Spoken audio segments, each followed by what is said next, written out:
Eddie grew up in the back streets of New Jersey. He was born in Staten Island, with an alcoholic father and a drug addict mother. At 14, Eddie would run away from home. But life on the streets was rough. It would actually be Eddie's uncle that would pick him up, take him off the streets, and give him a place to live. But Eddie's uncle was not the best role model. If you like scary stories, then make sure you hit that like button and subscribe to the channel, because that's one of the things that we do. So, let's get back to the story.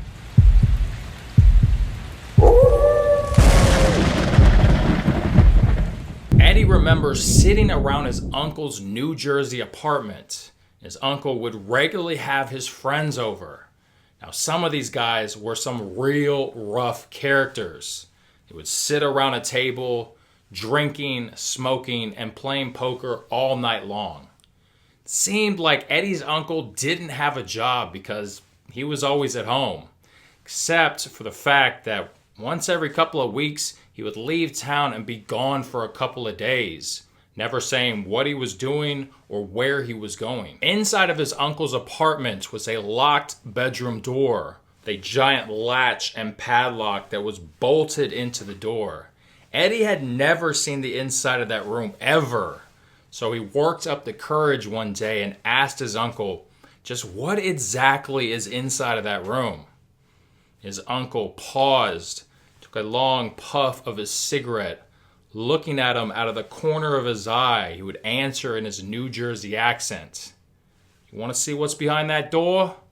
He pulled his keys out of his pocket and unlocked the door. Inside of the room was a makeshift shop with tools lining the walls in their dedicated spots above a large wooden work desk.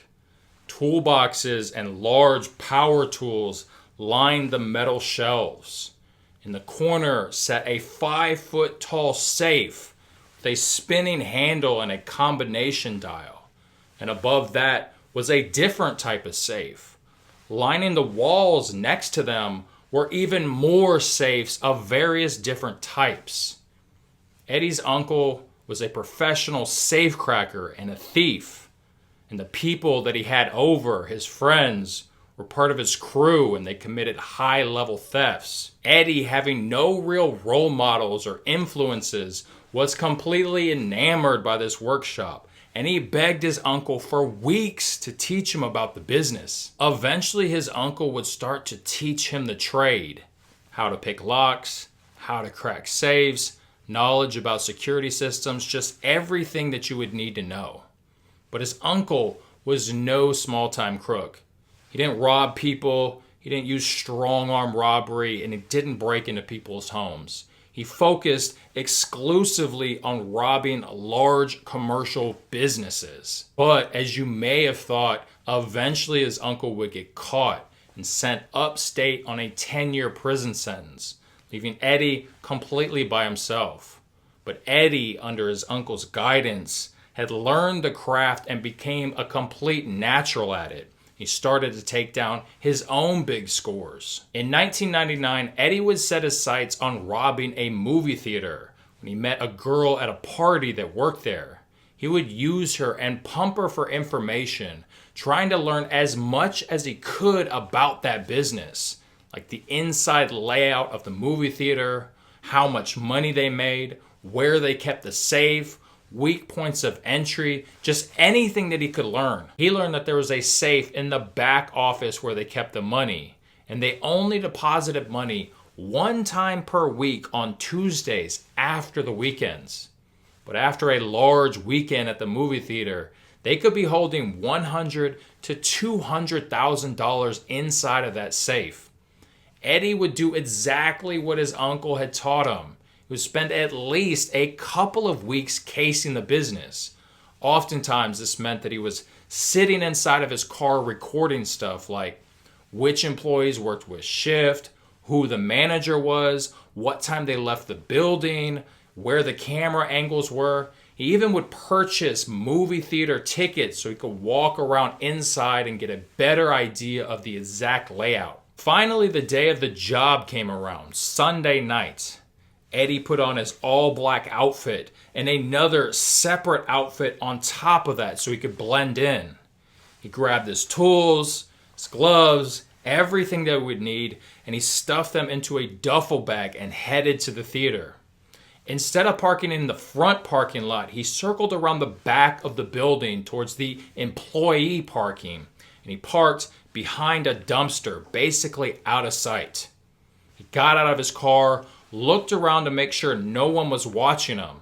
Then he quickly headed to the front of the building and disappeared into the sea of people that were entering the theater.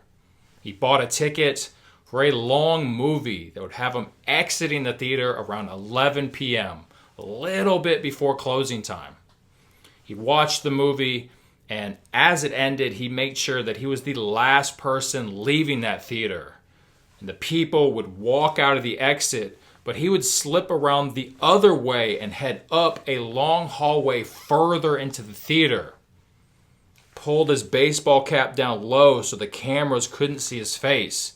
And he pulled a cardboard cutout of a movie out and pulled his razor knife, slashing a hole in it so he could slip inside to hide. Employees usually closed down the movie theater and headed out a little after midnight. So Eddie waited over 4 hours inside of that cardboard cutout to make sure that there was no one there and the coast was clear before he slipped out and headed to the back office.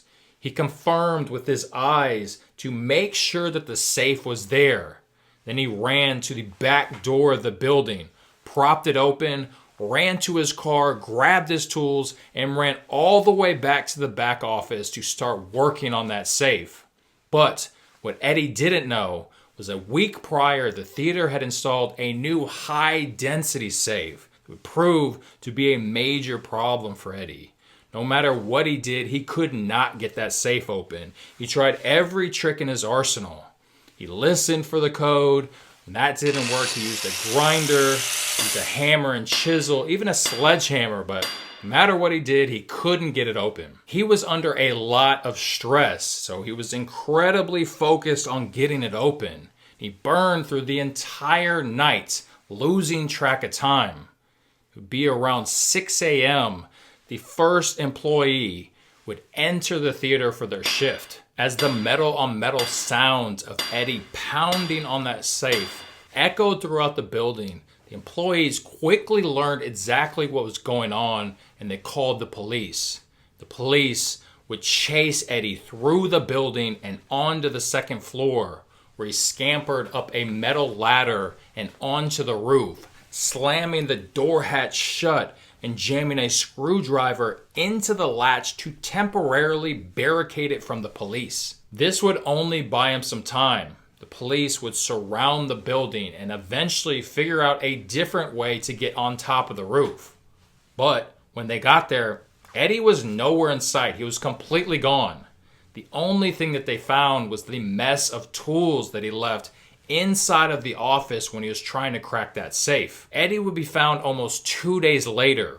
He had crawled into one of the rooftop air conditioning units to hide, and he slipped past the air conditioning components to access the duct that was attached that led inside of the building. Police would say that he probably crawled further into the duct to stay out of sight. But the duct was made out of a slick sheet metal that offered no grip to crawl around in. And when he hit a 7-foot drop in the duct that immediately tightened, he was wedged into place with no grip to crawl out and no ability to move further in. He was completely stuck. Since it was fall in New Jersey, it was quite cold. So naturally, the movie theater would be running their heater trying to heat up the building. Now, when you're running your heater, the air is blowing across a heat exchanger that heats it up. And it heats the air up to about 140 to 170 degrees. And that air would be blowing directly onto Eddie. The duct that Eddie was located in was close to the ceiling, so it was far away from access to the public or anywhere anyone would have been to hear him scream for help. The police would report that Technically, Eddie died from dehydration, from the extreme heat, causing him to sweat profusely. But the hot air and his body being wedged in that duct would have had no place to go. So it wouldn't be blowing into that room that it was calling for, and it would not stop running. So it would be running continuously, blowing hot air on Eddie inside of that metal duct. And Eddie would die at the scene from being cooked alive. Alright guys, that's going to do it for today's story. I hope you had as much fun as me. Did you like the story? Then karate chop that like button. But don't forget to subscribe to the channel to catch more B-Rice content.